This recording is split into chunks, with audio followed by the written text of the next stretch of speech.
What's up, everybody? It's the Tabletop Tyrant, and today we're going to be talking about the Warriors of Chaos beginner's guide to them. So the army breakdowns are a lot of fun and stuff, but I want to kind of reach out to new players now that I kind of have my fingers on the pulse of the community and know that there's a lot of newer people hopping in from like Total War or Age of Sigmar or even 40k that are kind of like, hey, where do I start? What's a good thing to do? Warriors of Chaos are a faction that I'm fairly familiar with, having played them in 6th and also 8th edition pretty intensively. Now, there has been some major changes if you're a Warrior of Chaos from 8th edition, as in your Chaos Warriors are back to heavy armor. But it's all good because full armor, the 4-up Chaos armor was a bit broken in my opinion back in 8th. Fun, but a little busted. Now, we got some things to talk about. Warriors of Chaos, what are they? These dudes are the big bad of the setting, hanging out in the frozen north, kind of going out, doing raiding parties, beating the tar out of anything that they don't deem, is great for them. They have 4 Chaos Gods, Tzeentch, which is like the Lord of Change. He believes in change. I don't know how else to put it. No, he's all about knowledge, spells, sorcery. And he's considered to be one of the oldest gods of chaos. And then you move into Khorne. It's like the god of war. It's kind of changed a little bit throughout time. Reading the Liber Chaotica kind of was like a refresh, but he wasn't always just this blood-crazed god of just chopping off heads. Now, chopping off heads is certainly something he enjoys, but Khorne is all about kind of like martial prowess, being the best warrior. And there were some stories I remember reading a while ago where a warrior Khorne army would show up, kind of yell out to the town and say, hey, I want to fight your best warrior. If he doesn't come out, I'm going to raise your whole city. And it's more of not that they care about civilians, but there's just no honor to killing them. So this kind of there's no glory to be gained from it. Why do it? And we've seen a bit of a shift to them kind of going to more crazy berserk, almost like world eaters in a way. If you want that, there's 2 ways you can roll with it in the hobby range. You can do traditional Warriors of Chaos, shave off the icons, do some transfers at the Khorne logo, or freehand it. Or you could do the Blood Warriors from Age of Sigmar and kind of carry them over for Chosen or Chaos Warriors. They both have really unique looks. Now we have next the Chaos God Nurgle. Now Nurgle is the Chaos God of pestilence and decay, right? He ends up his followers, they end up getting extremely sick, and in their time of need they'll call out for that little bit of hope. Oh, Father Nurgle, save me. Oh, help me from this plight.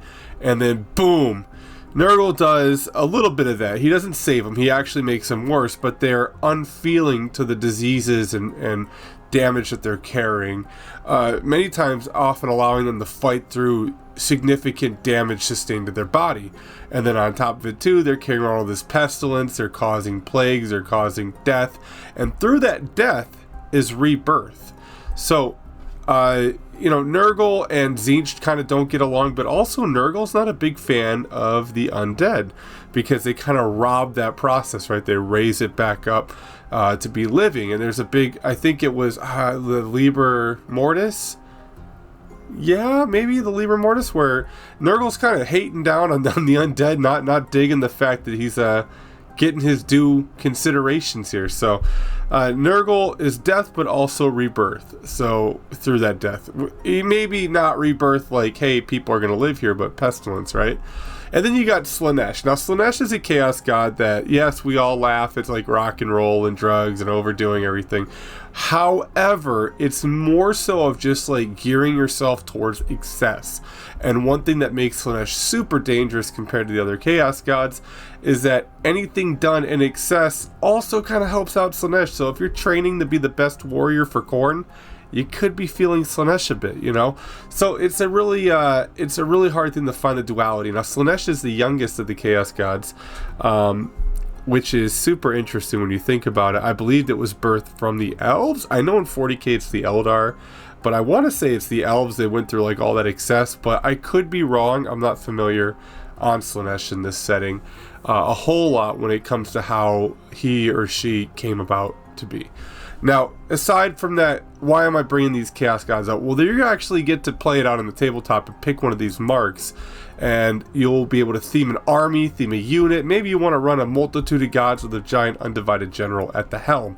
All those things are possible, and for me, Warriors of Chaos is one of the really unique things where there's a few ways to play the army which will make it feel a bit differently. You can go thematic, you can go fluffy, you can go god specific, and that's what we're going to talk about today. I'm not a meta chaser. I'm not going to be talking about the meta a whole lot other than you can find it on the internet. This is for new people that are just down in the lore, down in the hobby, want to get down on something but don't know where to start. With that being aside, let's get into it. So my goal for all of you today that I want to try and take out is the model ranges available, how they handle on the tabletop, a brief overview of some of the key units, and then kind of where to start and conclude our PowerPoint presentation. Now, as with everything else, I kind of like to go and dive right into the start collecting boxes. It's a double-edged sword because you're not going to get the bases. You're going to have to probably go on eBay and find them, or go to Games Workshop if you want to spend crazy amounts on plastic squares, or go to your local homie that does FDM printing and maybe he can print you some bases for a couple bucks. But I like the start collecting set because you get 10 of the new Chaos Warriors, the old school Chaos Lord from, like, I think 8th edition. He's not that old school, but I mean, you know what I mean. 5 Chaos Knights and a Chaos Chariot. Now, I would recommend a good hefty start is getting 2 of these units. And why 2? Well, you get 2 chariots, which is a great thing to have to get on someone's butt, get those impact hits, and maybe go after some monsters and stuff like that. But also you get 2 units of 5, either Chaos Knights or Chosen Knights. The Chosen Knights are good, the Chaos Knights are great, but you can only have 1 unit of Chosen per 1,000 points. You could do a unit of 20 Chaos Warriors with halberds, giving them that +1 strength, that armor bane, and the AP 1, stacking with the AP from their ensorcelled weapon special rule, so making the AP 2, AP 3, I believe, on a 6 wound with armor bane. Now, I could be wrong, but I do believe ensorcelled weapons stack with the weapon they're given, since that special rule is attached to the unit. Now, the Chaos Lord, you might say, well, why do I have the need for 2 Chaos Lords? Look, the Chaos Lord's dope, but I did a video top right corner here. You could chop that spear off, make it a banner, and give yourself a BSB, or you can throw them in the back of one of those chariots and have them just rolling around on a chariot for fun. I think both of them are very viable options, and both of them are really unique. Now, I currently took these warriors and shaved the icon off and put the corn logo on it, made them corn warriors if you want to do that, but the world's your oyster.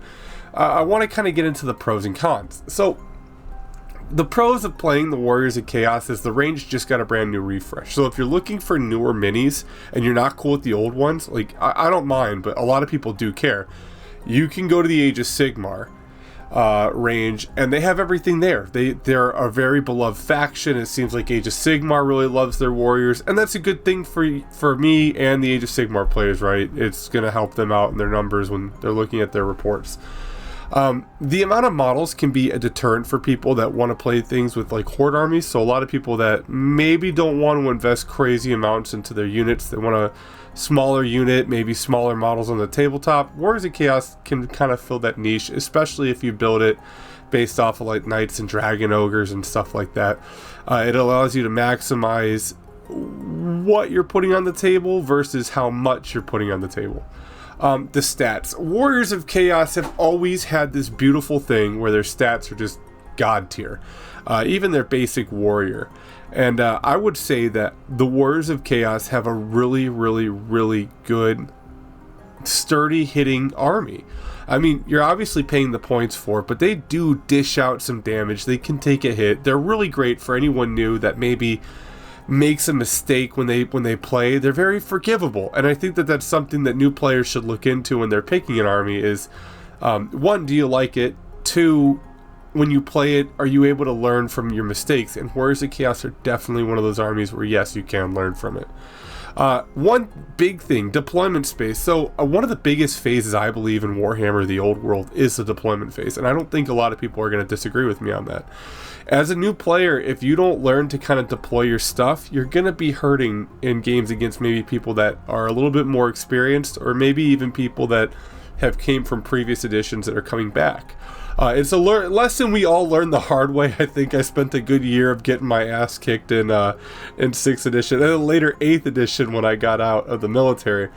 And it's a brutal lesson to learn. And the thing about Warriors of Chaos is their units aren't very numerous, unless, like, you know, you're taking a ton of Marauders. But where you really stand out is your warriors, your horsemen. They all kind of take up a good chunk of space, but nowhere near as much as, say, like an Orcs and Goblins player, who's going to have maybe twice as much down on the table, and their deployment's going to matter a little bit more. I've noticed that I've made mistakes with deploying my Chaos Knights, and that 7-inch movement's enough to kind of fix my oopsie and kind of get it back on track. So something to look into for new players is deployment. Obviously, the other range I would say that's even better is like Ogre Kingdoms, but you know, they're a PDF file, and I'll cover them later on down the way. There's a big variety also in this range in the way you can play it, right? So one thing that I love painting. Painting's always been like my big thing. And when I pick an army, I kind of like to be a completionist with the army. I kind of go in, I get down on that army, I suck up all the lore, and I want to put that on the tabletop and have that resemble what I see in my head when I picture these stories. Gotrek and Felix, I did Beast Slayer, and I'm already rehyped for Chaos. Read the Gotrek and Felix stories, really great. The first one really deals a lot with Chaos, which is, I believe, Troll Slayer. But there's such a variety in the range and how you can play. You can put down a bunch of fast cav and knights and all this stuff. You can put down warriors. You can run it like Norska and take a bunch of Marauder horsemen, leaving the minority in your army as Chaos Chosen, which is really cool and awesome to kind of see put into play, is the fact that you're able to kind of mess around a lot with the range. The last pro I have to this is there's multiple ways to play the same models and paint. Coming from the Horus Heresy, so when 8th edition died, I went to the Horus Heresy. Coming from the Heresy, I really admired the fact that they made 18 legions, all similar models, but so differently when they played on the tabletop.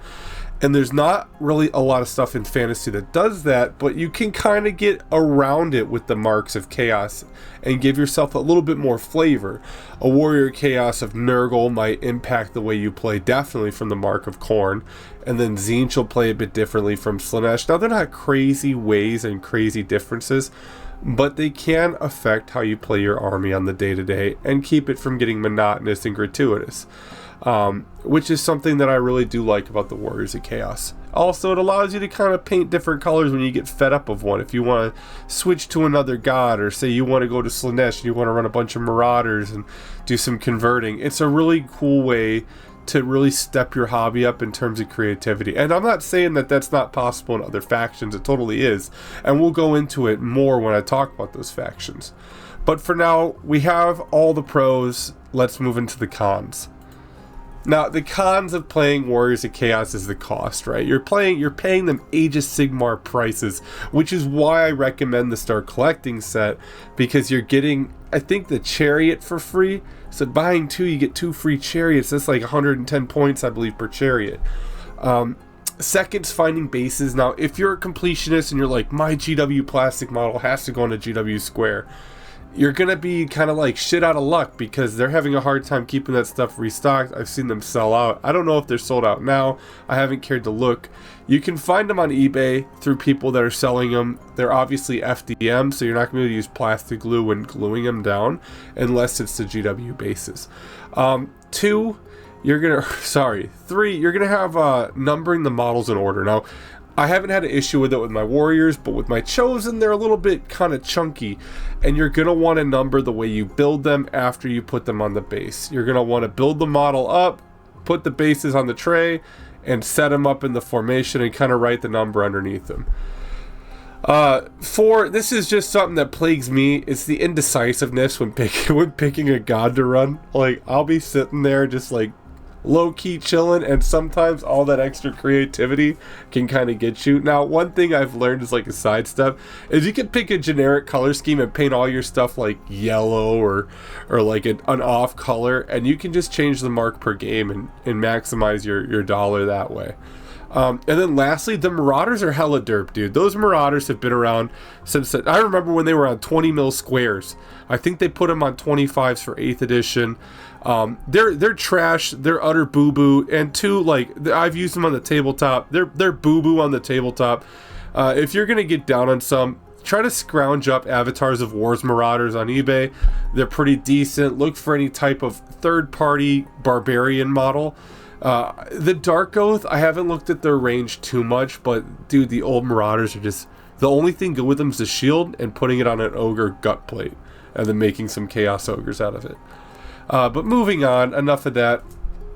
Now, key units for beginners. So, this is not going to be meta. You're not going to sit there and take these cool units that are freaking sweet to see on the tabletop. I mean, some of them you can. I think the Chaos Knights and Dragon Ogres and Mana Core something are like top tier units in the game.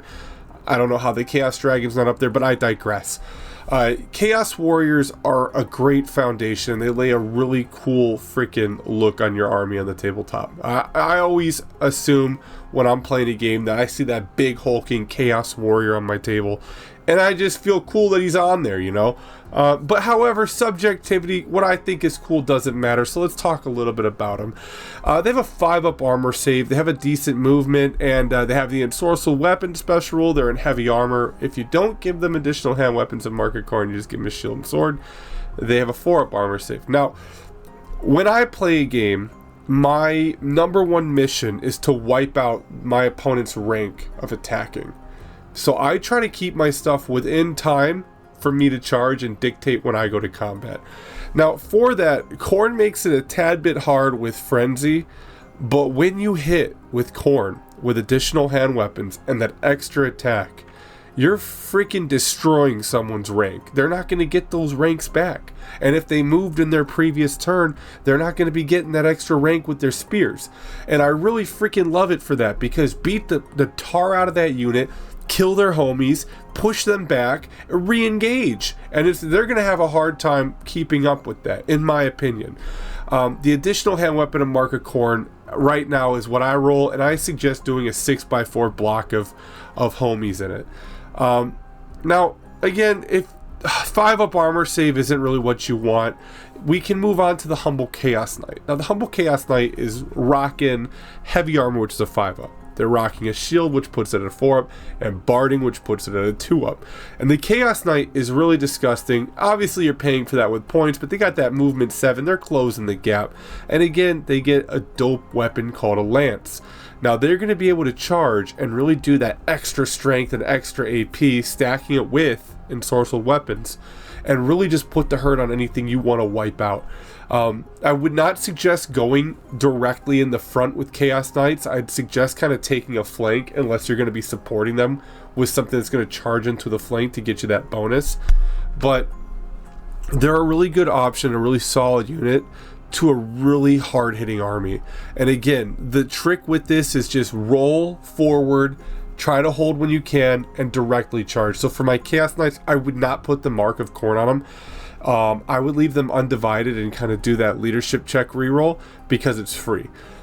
When doing this, kind of plan your list around knights, right? So if you're going to be going for your core infantry to be moving at 7 inches, pick things like Gorby's chariots, dragon ogres, monstrous freaking cav. So pretty much like anything that's going to be able to keep speed with these guys and kind of follow them down the tabletop and maneuver. I would even recommend a little bit of Marauder Horsemen that kind of do some harassing, kind of go around the side, maybe move around, hit that flank, you know what I mean?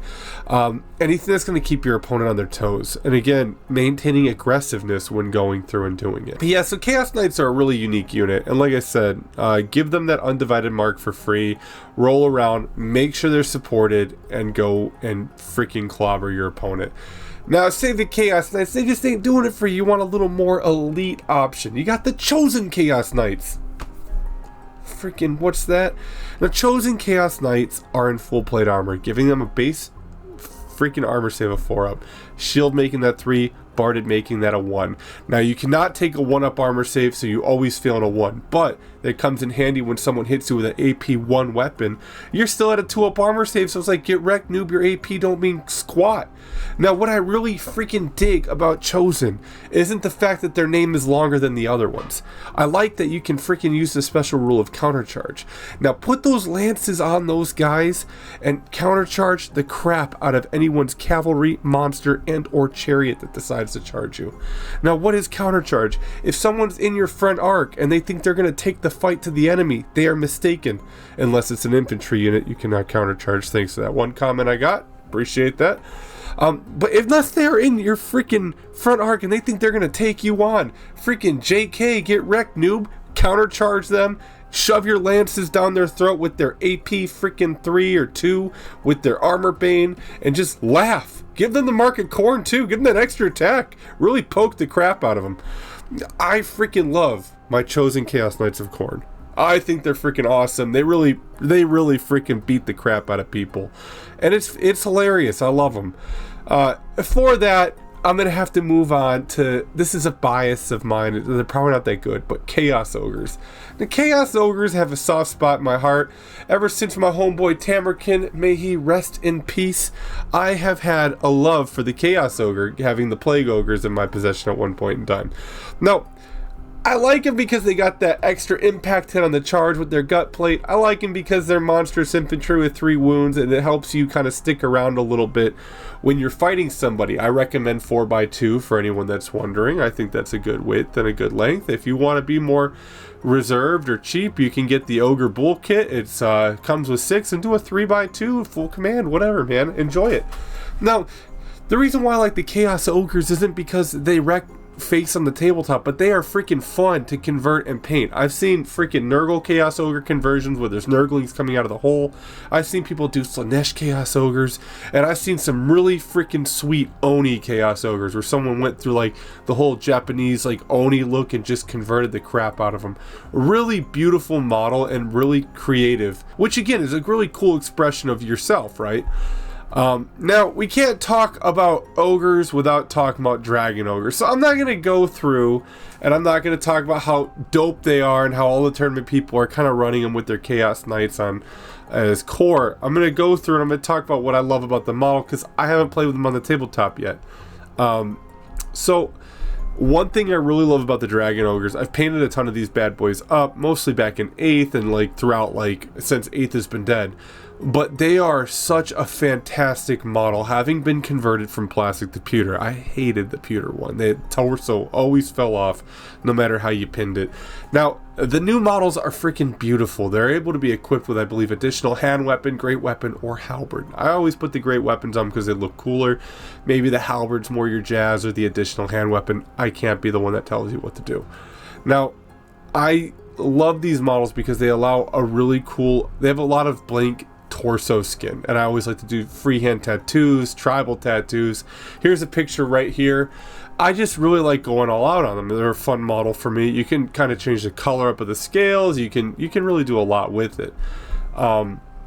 And because of that creativity, I want to talk a little bit about the Forsaken here. Now, Forsaken are no longer a kit you can buy, but with the Orcs being re-released, you can use some of those Orc Boy from the mob.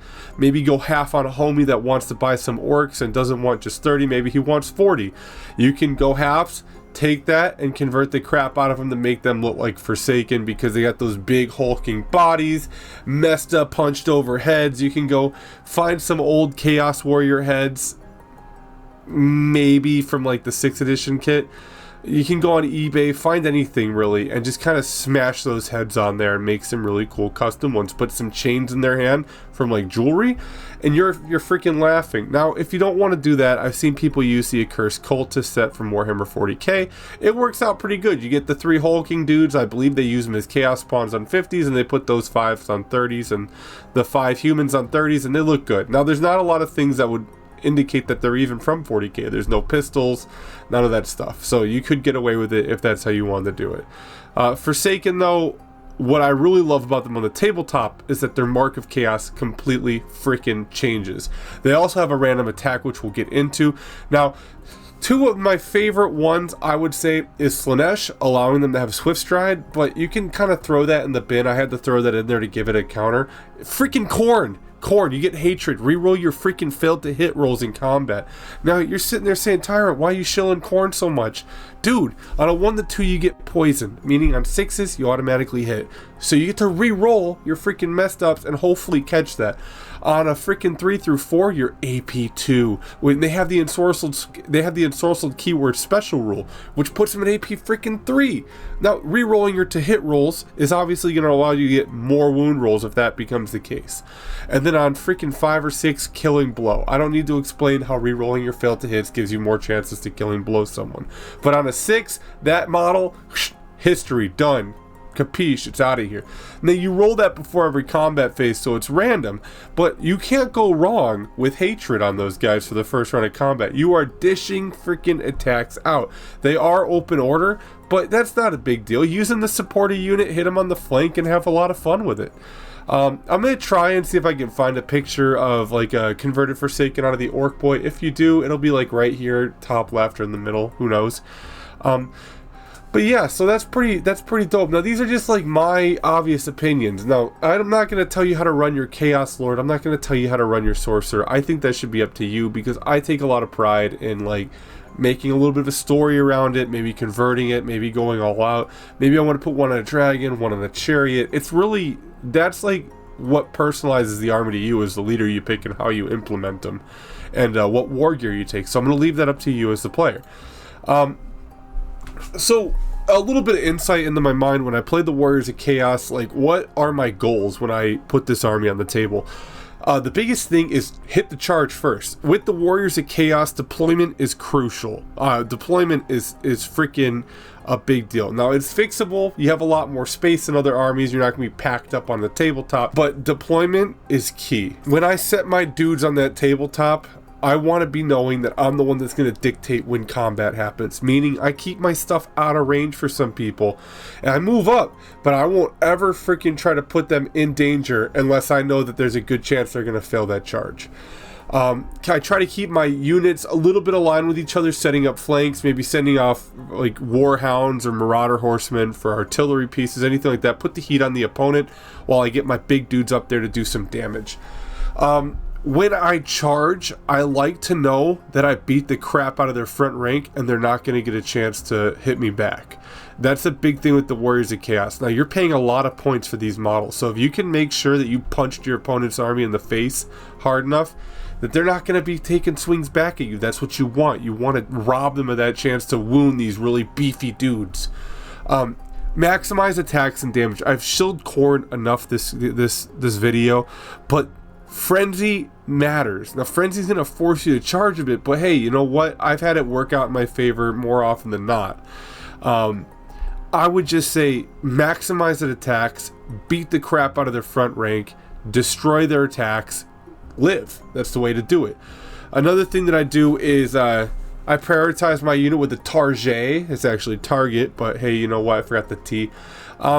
When I take a unit in my list, I try to give it like a task.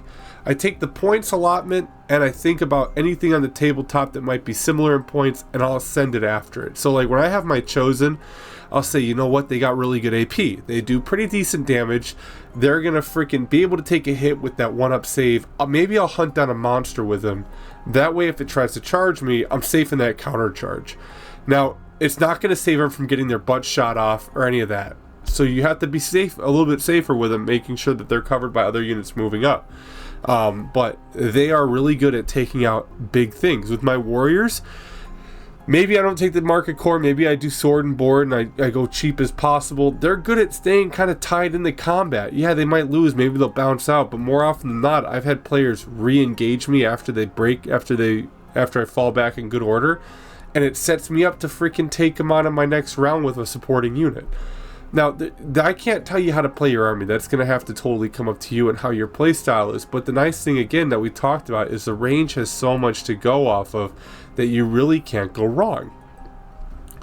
Now, the last key point I want to say here for any new players is spend your points wisely. I would say to get a good grip on the Warriors of Chaos, do 1,000 points. See how little you get. So that way when you go to 2,000 points, you appreciate that extra 1K you're getting. Pick things that are going to matter in your game. you know, if you're looking to kind of have a little bit of like a winning time. Now, if you're looking to have fun, pick things that are freaking sweet. You don't need to care about your points. But if you want to not suck right away, or you want to have like a decent idea, look at how to maximize your points. Now, I know a lot of people would say like take the horseman, but it's expensive to find them. You know, it's expensive to buy that. Try to find ways to use your warriors out of that start collecting. Try to find and practice ways of maneuvering that chariot to hit a flank with those warriors. Maybe practice supporting your chaos knights.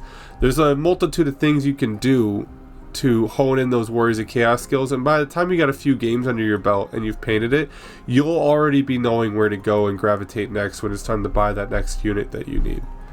Now, moving on is the conclusion. Now, play styles are going to vary. There's people that take this absolutely crazy style, and there's people that are going to sit there and just play for fun. That's on you to decide. Things to focus on as a beginner, I would just sit there and say focus on the hobby aspect, focus on painting, focus on getting the modeling down and getting that rank and file. After that, really hone in on how to deploy your army. It's a big key factor in any army that you're going to pick. Focus on deployment, focus on setting those tasks out for your unit and accomplishing them, and then focus on going forward and kind of taking the fight to your enemy and being aggressive, which is something I see a lot of newer players refrain from. To go out there and crush your opponent, you're playing chaos. You know, you got to live up to the Super K over there. You know what I mean? And then last but not least, enjoy the hobby aspect. Don't sit there and dwell too much on like, am I going to conquer everybody? Go through it. Enjoy the painting. Enjoy the modeling. Enjoy the building process of it. The Warriors of Chaos have gotten such beautiful models in this last update. Granted, they're expensive. Freaking expensive. But they have some gorgeous sculpts in there. The Chaos Lord on Demonic Mount is a very beautiful and true representation of the old pewter one, in my opinion. Go through and just enjoy yourself and have the hobby for what it is. A great pastime to go down and have fun with. Everybody, it's been the Tabletop Tyrant. This is how I'm going to be doing my beginner series. I'm obviously probably going to improve some of it on the way. But this is how I'm going to go through and do it from now on. Army breakdowns will still consist and happen, but with those army breakdowns, I want to make sure that what I'm passing on is not infallible, but my best foot forward. There's a lot of things I would change about some of the other ones I've made because I kind of went through and rushed it a little, not rushed it, but got down on it and I thought something was good, and now that everyone has a little bit more experience in the community, it's not good.